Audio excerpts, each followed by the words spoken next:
Saludos, queridos amigos. Hoy quiero hablarles sobre un tema polémico, pero verdadero: la naturaleza inmoral del político. Desde una perspectiva cristiana y anarcocapitalista, exploraremos por qué los políticos, como representantes del Estado, encarnan una inmoralidad inherente. Este es un tema crucial para entender por qué debemos cuestionar la legitimidad del Estado y la de sus representantes, en otras palabras, los políticos. La esencia del político. Los políticos son, por definición, aquellos que buscan obtener y ejercer el poder dentro del Estado. Esta búsqueda de poder está inherentemente ligada a la coerción y el control sobre otros individuos. Como decía Lev Rockwell, el Estado no es más que una banda de criminales a gran escala. Esto se debe a que todo poder político se basa en la capacidad de usar la violencia para imponer decisiones, alcanzar fines a través de pasar por encima de mi prójimo. Según Rousas John Rushdoony, un teólogo, toda ley que no emane de Dios es, en última instancia, una usurpación que termina en tiranía. La corrupción del poder. Para entender la inmoralidad de los políticos, debemos observar cómo estos operan. Primero, prometen una salvación a nuestros problemas, lo cual les justifica para imponer impuestos, que no son más que una forma de robo institucionalizado, de los cuales dependen para vivir. Y segundo, emplean la violencia o la amenaza de ella para asegurar su cumplimiento. Lord Acton nos advirtió hace ya bastante tiempo: el poder tiende a corromper y el poder absoluto corrompe absolutamente. Y yo estaría totalmente de acuerdo con esa frase si definimos como el poder para dominar a mi prójimo, para servirme de mi prójimo, que es el poder que usan los políticos.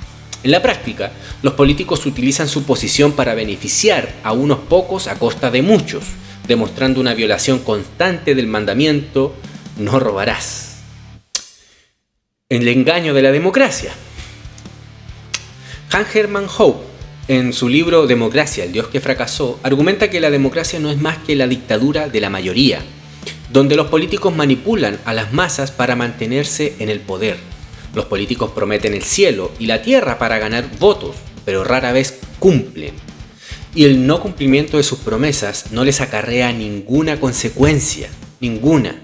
Eso lo podemos ver en políticos tanto de izquierda como de derecha, da lo mismo. Se me viene a la mente nuestro querido Piñera, que prometió un montón de cosas y hizo absolutamente lo contrario y no sufrió ninguna consecuencia. De hecho, es tenido como uno de los mejores políticos, bueno, para algunos, uno de los mejores políticos de la historia de Chile. En lugar de servir al pueblo, se sirven a sí mismos y a sus aliados a costa del pueblo. Esto demuestra la falacia de creer en políticos buenos o en un gobierno limitado. Limitado a servirse a sí mismos, los políticos están. La imposibilidad de un gobierno limitado. Muchos liberales nos enseñan o nos dicen que necesitamos un Estado limitado o un gobierno limitado. Jesús Huerta de Soto explica que el liberalismo clásico, que busca limitar el poder del Estado, es una utopía imposible.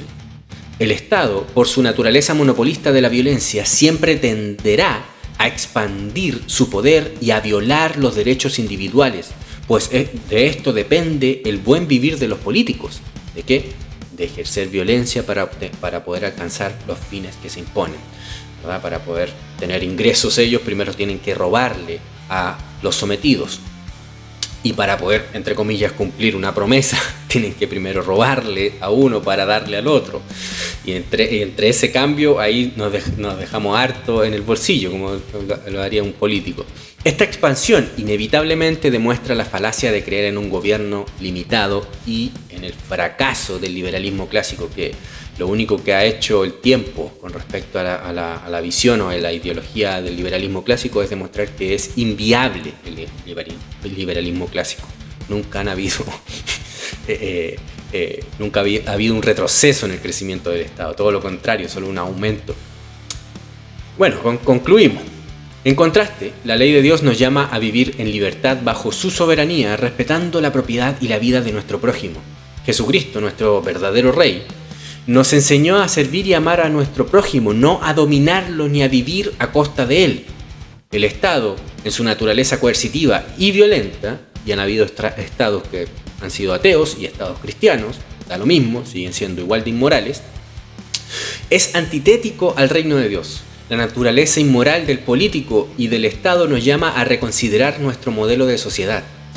Y yo me pregunto, ¿cómo es posible que veamos como algo indeseable, como algo que hay que rechazar, una sociedad libre, voluntaria y basada en el respeto mutuo, sin amenaza de violencia si es que alguien no quiere cooperar o participar?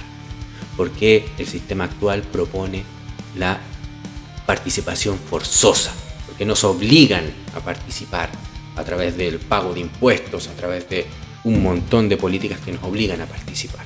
No es libre.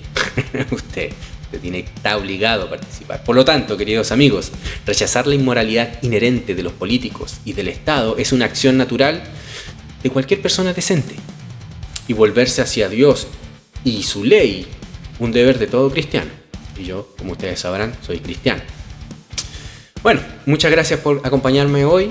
Si te ha parecido interesante, no olvides darle like y compartirlo, ¿verdad? Juntos podemos difundir el mensaje de una sociedad más libre y justa. Hasta la próxima.